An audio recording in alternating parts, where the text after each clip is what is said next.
नमस्ते बच्चों, आप सबका स्वागत है आपकी अपनी गणित की कक्षा में। हम कर रहे हैं पुनरावृत्ति आपके पाठ्यक्रम की और इसी कड़ी में आज पढ़ते हैं आपका दूसरा अध्याय बहुपद।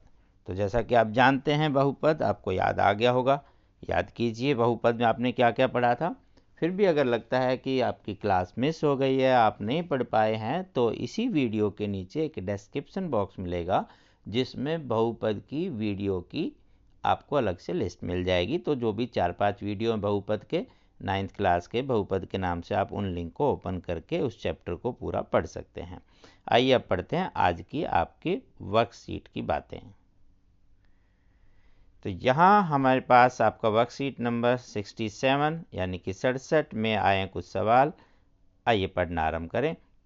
तो जैसा कि आप जानते हैं बहुपद वो बीजीय व्यंजक होते हैं जिसमें चर की घात 0 या 0 से बड़ी यानी कि पूर्ण संख्या के रूप में होती है, ना पूर्णांक नहीं लिखेंगे, मतलब घटा में नहीं हो सकती और बटा में नहीं हो सकती। तो ये आप ध्यान रखेंगे।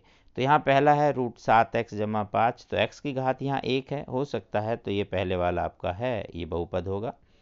दूसरा 8 है, 8 भी बहुपद है क्योंकि 8 के साथ x की घात 0 लगाएं तो ये आपका बहुपद है। और ये आपका कौन सा है? अचर बहुपद यानी कि कांस्टेंट पॉलिनोमियल, तो ये भी बहुपद है। नीचे 1/2x है, यहाँ x की घात -1 हो जाएगी, ऊपर ले जाएंगे, ये नहीं हो सकती। तो x की घात ना बटे में हो ना घटे में हो, बस ये ध्यान रखना है। तो ये a और b आपके बहुपद होंगे। दूसरा सवाल है बहुपद x की 3 घटा 4x की 2 घटा 3x जमा 2 के पद कौन कौन से हैं?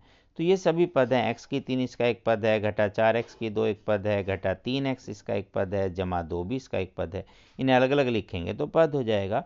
तो साइन के साथ इनका जो भी माइनस प्लस जो लिखा है उनके साथ हम लिखेंगे पद। तो x की 3 घटा 4x की 2 घटा 3x जमा 2, ये इसके क्या हो गए? पद। इसके बाद है बहुपद x की 2 घटा 1 x घटा 2 में x की 2 का गुणांक। तो पहले इसे हल करें, हम देखें गुणांक इसमें क्या है।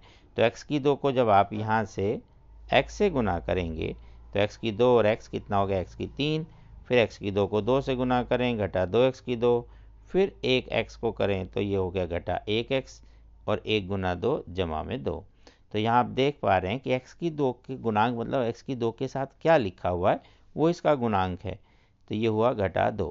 तो पहला उत्तर आपका हो गया घटा 2। इस प्रकार से आप उत्तर लिखते हुए चले जाएंगे। बहुपद √5 की घात। यहाँ एक जल्दबाजी में आप गलती कर सकते हैं। आपको पता है कि 5 की घात होती है 1/2, लेकिन अगर हम घात की बात करेंगे तो यहाँ ये घात 5 की है, जबकि हम घात करेंगे चर की। चर यहाँ कुछ है नहीं तो हम इसे लिख सकते हैं √5 और x की घात 0 तो लिख ही सकते हैं क्योंकि गुना 1 कर सकते हैं, और x की घात 0 1 होता है, तो इसको ऐसा लिखा जा सकता है। तो जितने भी अचर बहुपद हैं, कांस्टेंट है, स्थिरांक होते हैं जिसमें खाली अंक होते हैं, उन सब की घात आप x की 0 करके लिखेंगे तो आपको 0 नज़र आ जाएगी। तो हर कांस्टेंट पॉलिनोमियल यानी कि अचर बहुपद की घात सदैव 0 ही होती है। x की 2 घटा 2x के शून्यक। शून्यक मतलब वे संख्याएं जिसे x के स्थान पर रखने पर इस पूरे का मान 0 हो जाए। तो हम 0 रखते हैं तो 0 घटा 2 गुना 0 0 हो जाता है 0। तो पहला उत्तर सही है, पर जल्दबाजी में आप यहीं पर टिक करके चल देंगे तो गलती हो सकती है। आगे भी चेक करें, 2x से तो नहीं होगा, चलो 0 नहीं हो रहा 2x से, या हो सकता है। देखो अगर x के स्थान पर 2x रखेंगे तो ये होगा 2 दूनी 4 और x की 2, और वहाँ जब गुना करेंगे x के स्थान पर तो होगा 4x, ये नहीं हो रहा। फिर 2 रखते हैं तो 2 दूनी 4 और 2 दूनी 4, ये भी हो जाता है, लिख के भी आप देख सकते हैं। तो 0 और 2 दोनों ही उत्तर है।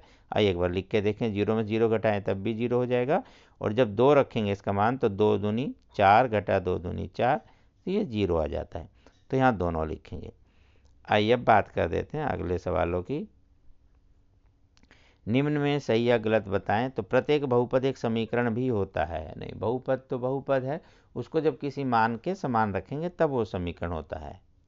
तो ये गलत हो गया, आप यहाँ गलत लिखें या ऐसे काटा लगाएं। प्रत्येक बहुपद द्विपदी होता है, कोई जरूरी नहीं है। अभी आपने देखा ऊपर एक पदी भी था, √5 जो था वो एक पदी था, 2 पद होंगे तो उसे द्विपदी बोलेंगे। द्विपदी बहुपद की घात 5 भी हो सकती है, बिल्कुल हो सकती है, घात तो कुछ भी हो सकती है किसी की भी। ऐसे ये द्विपद है, इसमें घात आप कुछ भी लिख सकते हैं, तो ये हो गया, यहाँ कुछ भी लिख सकते थे।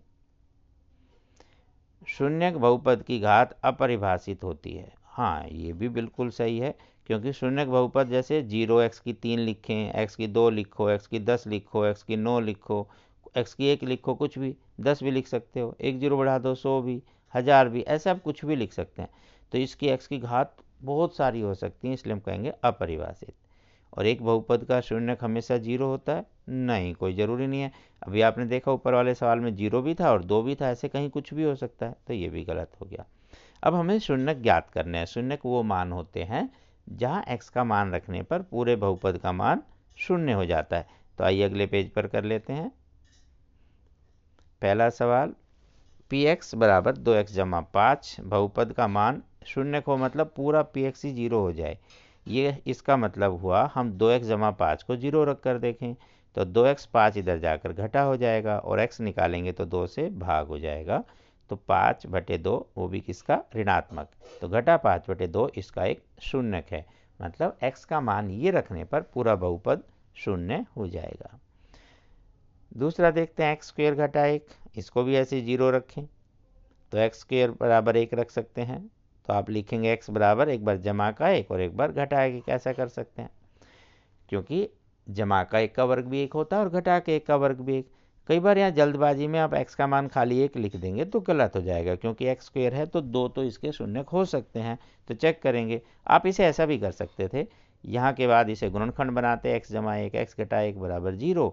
इसका मतलब या तो x घटा 1 0 है या x जमा 1 बराबर 0 है, तो x बराबर 1 हो जाता है और यहाँ से x बराबर घटा 1। इस प्रकार ये दो मान इसके शून्यक होते हैं। 5x घटा 4 हमें देखना है शून्यक के लिए कि qx 0 होना चाहिए, इसका मतलब 5x घटा 4 0 होना चाहिए। 4 को हम इधर ले जाएंगे तो ये हो जाएगा 5x बराबर 4, और x का मान 5 से भाग करने पर मिल जाएगा, तो 4/5 ये आपका मान हो गया। इसी प्रकार अगला सवाल, 3x तो पूरा 0 रखें, तो 3x बराबर 0, तो x बराबर हो गया 0/3, 3 से भाग करने पर उत्तर 0 ही रहेगा। ये आपका इम्प्लाइज का साइन है, इसका अर्थ ये है कि px बराबर 0 है, इसका अर्थ ये है, मतलब अगली लाइन लिखनी हो तो आप ऐसा ये चिन्ह बनाकर लिखते हैं, इसको पढ़ते हैं, इसका अर्थ ये है। तो px बराबर 0, इसका अर्थ है कि 3x बराबर 0, x बराबर 0/3, इसका अर्थ है कि x बराबर 0। बस ये इम्प्लाइज दैट का निशान होता है, ये आप ऐसे लिखें। ये सिंपल सा सवाल। आइए 8वां सवाल की बात करें। उसमें आपको बताना है, कुछ मान बताने हैं आपको। ये दिया हुआ बहुपद, इसको हम px से मान सकते हैं ऐसे। अब बताना है x का मान 0 रखने पर बहुपद का मान क्या होगा। तो जहाँ जहाँ x है वहाँ 0 रख दो, यानी कि p0, तो मतलब 0 रख दो इसे। अब यहाँ थोड़ा अलग रंग कर दिया आपको दिखाने के लिए। तो जहाँ x है वहाँ 0 रखेंगे, तो 5 गुना 0 घटा 4 गुना 0 का वर्ग जमा 3, तो 5 गुना 0 0, 4 को 0 से गुना करेंगे 0, जमा 3, तो उत्तर आ गया 3। इसी प्रकार इसका अगला मान, यहाँ x बराबर 1 रखना है, तो जहाँ जहाँ आपके बहुपद में x है वहाँ क्या रख देंगे 1, तो 5 गुना 1 घटा 4 गुना 1 का वर्ग जमा 3, तो 5, ये 1 का वर्ग 1 ही होता है, लेकिन घटा 4 से गुना करेंगे तो घटा 4 जमा 3, तो 5 3 8 में से 4 गया, 4 बच गया। तीसरा मान बताना है x बराबर -1 पर, तो जहाँ जहाँ x है वहाँ आप -1 रखते हुए चले जाएंगे, तो ये हो गया -5। यहाँ घटा 1 का जो वर्ग किया है ये तो जमा का होगा, लेकिन घटा से गुना हो रहा है, तो जमा का 1 यहाँ 4 से गुना किया तो उत्तर आया घटा के 4 फिर जमा 3, तो घटा 9 जमा 3 घटा 6, तो ऋणात्मक 6 आ गया। x बराबर 2, यानी कि जहाँ x है वहाँ 2 रख दीजिए। 5 दूनी 10, 2 दूनी 4, 4 चौक 16, और वो भी किसका? माइनस का, जमा में 3, तो ये उत्तर आ गया घटा 3। इस तरह से आप आसानी से सभी सवालों को कर सकते हैं। तो करते रहिए अभ्यास और अपनी सेहत का रखें ध्यान। मास्क का प्रयोग करें, साबुन से हाथ धोते रहें, 2 मीटर की दूरी बनाए रखें, भीड़ भाड़ के इलाकों में ना जाएं, अपना ध्यान रखें। Stay healthy, stay happy. फिर मिलते हैं अगली क्लास में, तब तक नमस्ते।